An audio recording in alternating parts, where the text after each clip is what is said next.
There is a reason your grandfather ate beef fat his whole life and never had a heart attack. There is a reason the fat on his steak was golden yellow, not pale white. There is a reason doctors in 1950 rarely saw heart disease in men under 70, and there is a reason that by 1970, heart disease had become the #1 killer in America. This is not about cholesterol. This is about what happened to beef between 1950 and 1970 that turned a healing food into an inflammatory agent. In 1955, President Eisenhower had a heart attack at 54. The nation panicked. That single event launched a 60-year war on fat based on flawed science, corporate interests, and a conspiracy of silence that continues today. Before we reveal what happened, drop a comment below. Did your grandfather eat beef fat without worry? Tell us what you remember. Welcome to Healing Knowledge Vault. If these stories matter to you, subscribe, hit the bell, and share this with those who need to remember what we forgot. The archive opens on a family farm in Iowa, 1950. Harold raises 40 head of cattle. They graze on green pasture, clover, timothy grass, alfalfa. For 2 to 3 years, this is their life. When Harold butchers a steer in autumn, the meat is dark red. The fat is golden yellow, stained with beta-carotene from grass. His wife renders it for cooking.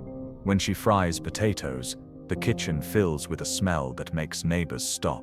This is tallow, beef fat, from grass-fed cattle. For thousands of years, it was considered one of the healthiest fats a human could consume.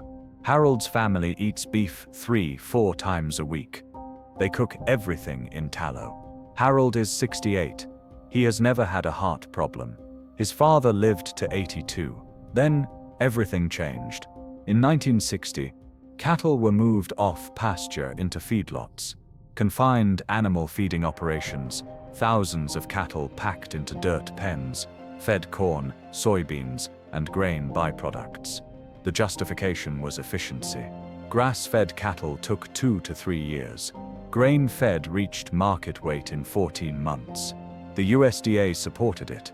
Agricultural subsidies made corn artificially cheap. By 1970, 60% of American beef came from feedlots.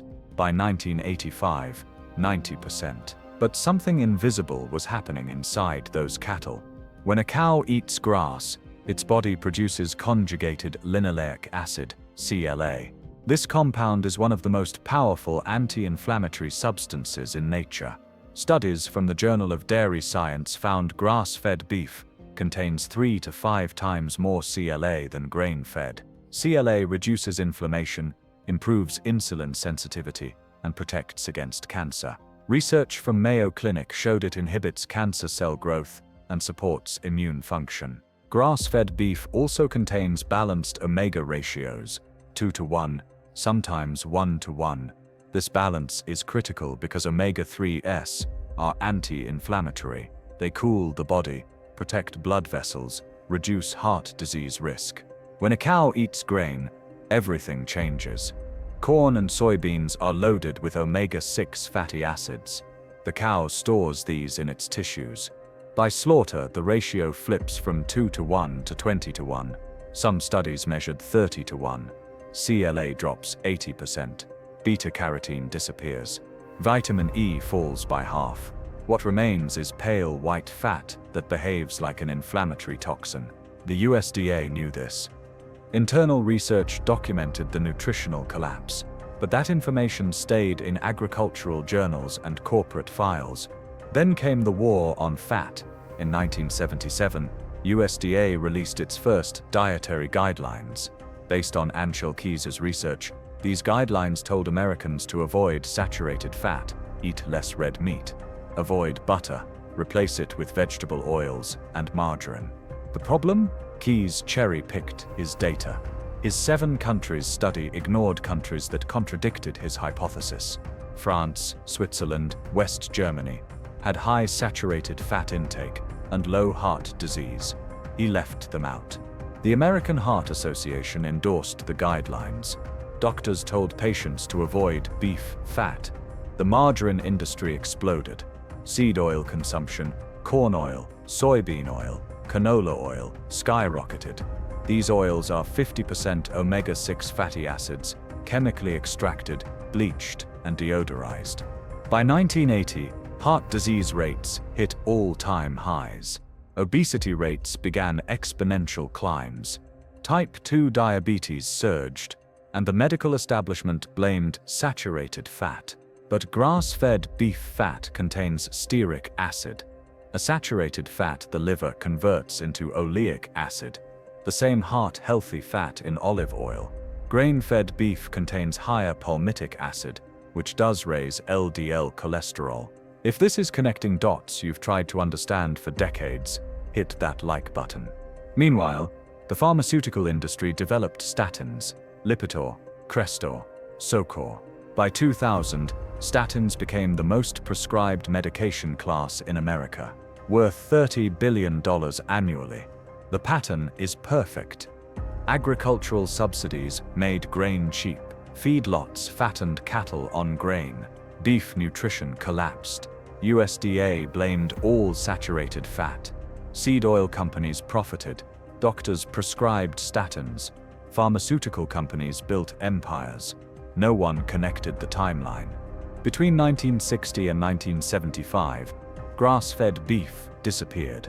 During that exact period, heart disease deaths increased 40%.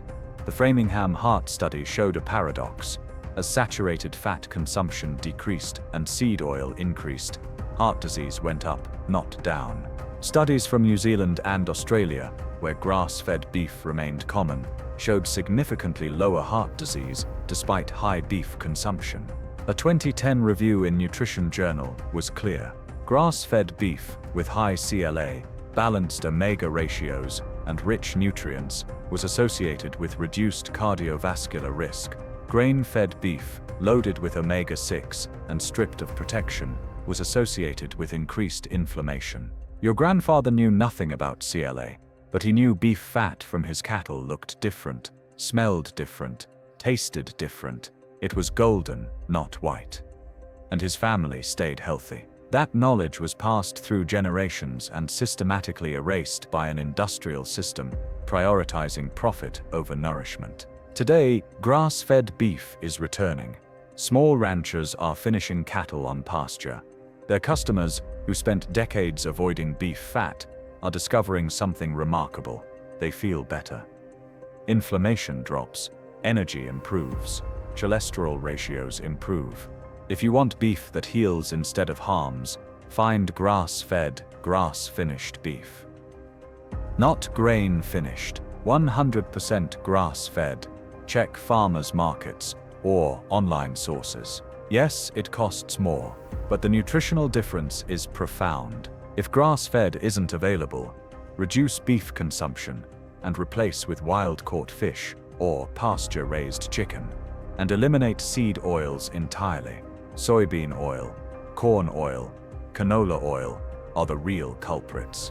They're in processed foods, restaurants, salad dressings. Read labels. Cook with butter, olive oil, or grass-fed tallow. The point is that grass-fed beef fat is nutritionally opposite of grain-fed. One heals, one inflames. They are not the same food. The USDA told you to avoid beef fat while subsidizing the grain that destroyed its value. The medical establishment blamed saturated fat while ignoring the omega-6 crisis. The pharmaceutical industry sold statins to manage inflammation caused by industrial food. And no one told you that the beef fat your grandfather ate was protecting his heart, not destroying it. The fat they demonized was the cure. The fat they told you to eat, seed oils, was the poison. Your grandfather's beef was different. The fat was golden, and his heart was strong. That was not luck. That was real food. Knowledge was not lost. It was replaced by profit. But you can choose to remember. If this opened something for you, subscribe to Healing Knowledge Vault and hit the bell. Every share preserves what they hoped we would forget. The next vault opens soon.